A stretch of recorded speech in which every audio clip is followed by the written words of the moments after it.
अस्सलामु अलैकुम। फातिमा खान दुबली पुतली सी इस खातून से मेरी मुलाकात एक बस स्टॉप पर हुई थी। उन्होंने मुझसे अस्पताल का एड्रेस पूछा था। वो काफी परेशान सी दिखाई दे रही थी। उनकी बाईं जानिब एक नौजवान लड़की खड़ी थी, उसकी तरफ इशारा करते हुए। उन्होंने बताया कि इस बच्ची का अस्पताल से चेकअप करवाना है। इसके हाथों की उंगलियों के पट्टे काम नहीं कर रहे। बेचारी बच्ची काफी तकलीफ में है। मैं उन्हें अस्पताल का एड्रेस बताते बताते पूछ बैठी कि इस लड़की से आपका क्या रिश्ता है। तो उन्होंने बताया कि ये मेरी बेटी है, लेकिन ये आपकी बेटी तो नहीं लगती क्योंकि आपकी और उसकी उम्र में कोई खास फर्क नहीं है। मेरी इस बात के जवाब में इस खातून ने, जिन्होंने अपना नाम मासूमा बताया था, कहा कि ये लड़की इसके शौहर की बेटी है।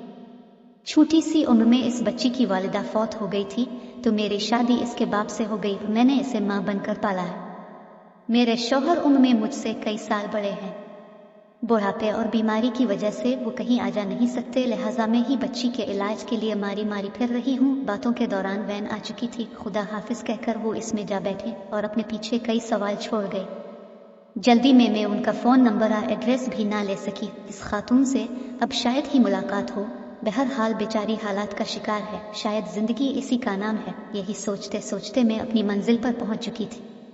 कई दिन इसी तरह ही गुजर गए और मैं तकरीबन इस खातून को भूल ही चुकी थी कि एक दिन इसी स्टॉप पर मेरी मासूमा से अचानक मुलाकात हो गई। हमें देखकर वो तकरीबन भागती हुई हमारी तरफ बढ़ी और कहने लगी, बाजी देख ले, खुदा ने हमारी मुलाकात करवा ही दी। मुझे आपसे मिलने की बड़ी ख्वाहिश थी। ख्वाहिश तो मुझे भी थी। मैंने ज़ेरे लब दोहराया। आप कुछ कह रही थी? मासूमा ने सवाल किया। कुछ नहीं, आप ये बताओ कि अब तुम्हारी बेटी कैसी है। बाजी क्या बताऊं, कई अस्पतालों के चक्कर लगा चुके हैं। कभी डॉक्टर हड़ताल पर होते हैं तो कभी वो हमारी बात नहीं सुनते। समझ नहीं आ रही क्या किया जाए। ऐसा कुछ नहीं है, आप एक बाहिम्मत खातून हैं और आज इतनी मायूस क्यों? बाजी, हालात इंसान के बस से बाहर हो जाएं तो इंसान को कोई रास्ता नजर नहीं आता। अरे नहीं, ऐसा ना कहो। मेरे एक जानने वाले डॉक्टर हैं, बेटी को इसके पास ले जाना, इंशाअल्लाह ठीक हो जाएगी। मैंने इसे डॉक्टर का मकाम वनू बता दिया। और तुम्हारे शौहर का क्या हाल है? वो पहले जैसा ही है। इस दिन तुमने जल्दी में कुछ नहीं बताया था। अब बताओ कि तुम्हारे घर वालों ने तुमसे बड़ी उम्र के शख्स के साथ शादी क्यों कर दी? कोई मजबूरी थी? मजबूरी का तो मुझे इल्म नहीं। हाँ, ये जानती हूँ कि मैं अपने वालिदैन के गलत फैसले की भीन जड़ेद गई। जिन दिनों मुझ में अच्छा बड़ा समझने की तमीज़ नहीं थी, मेरा बयां कर दिया गया, और वो भी मेरे बाप की उम्र के शख्स से। ताज्जुब है, आखिर उन्होंने क्या देखकर ये रिश्ता किया? मासूमा ने जवाब दिया कि उन्होंने रिश्तेदारों में मेरी शादी करने को तरजीह दी। बाकी अगर आप ये ख्याल करें कि वो कोई दौलतमंद शख्स है, ऐसा हरगज़ नहीं है। मासूमा की बातों से साफ मालूम हो रहा था कि वो इस शादी से खुश नहीं है। अपने बड़ों की बात का मान रखने के लिए वो उसे निभा रही थी। मासूमा ने बताया कि इस बेटी के अलावा भी इसके 6 बच्चे, 4 बेटियां और 2 बेटे हैं। सबसे छोटा बेटा 6 साल का है।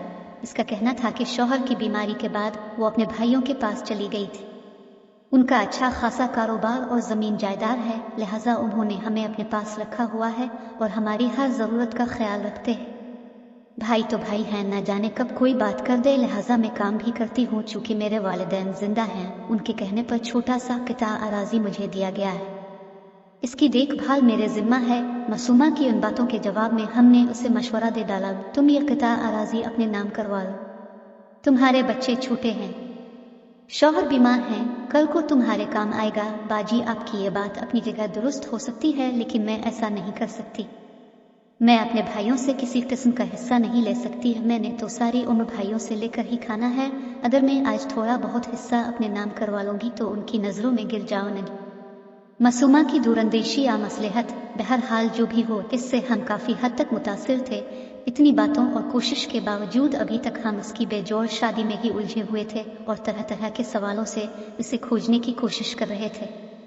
हमने एक बार फिर ये खोज लगाने की कोशिश करके मासूमा से पूछ डाला कि तुम अब तक मेरी बातों से ये अंदाज़ा तो लगा ही चुकी होगी कि मैं तुम्हें किसी मुश्किल में नहीं डालूंगी, लेकिन तुमने मुझे एक मुश्किल में ज़रूर डाला है जो तुम मुझे बताने में हिचकिचाहट महसूस कर रही हो। नहीं बाजी, आप गलत समझ रही हैं। आपको कैसे समझाऊं कि मैंने आपसे कोई बात नहीं छुपाई। ये कहते हुए इसकी आंखों से आंसू जारी हो चुके थे, जिन्हें छुपाने के लिए इसने अपना मुंह दूसरी तरफ कर लिया और सिर्फ इतना बोली कि मेरे वालिदैन को अपनी गलती का एहसास हो चुका है कि उन्होंने अपनी बेटी को गलत रस्मों की भीन चढ़ा दिया है।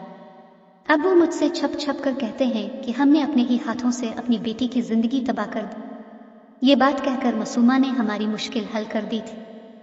ہم معصومہ کی ہمت اور استقامت کی داد دے بغیر نہ رہ سکے۔ کتنے اعتماد کے ساتھ وہ رشتوں کا بوجھ بخوبی اٹھائے ہوئے زندگی کی گاڑی چلا رہی تھی۔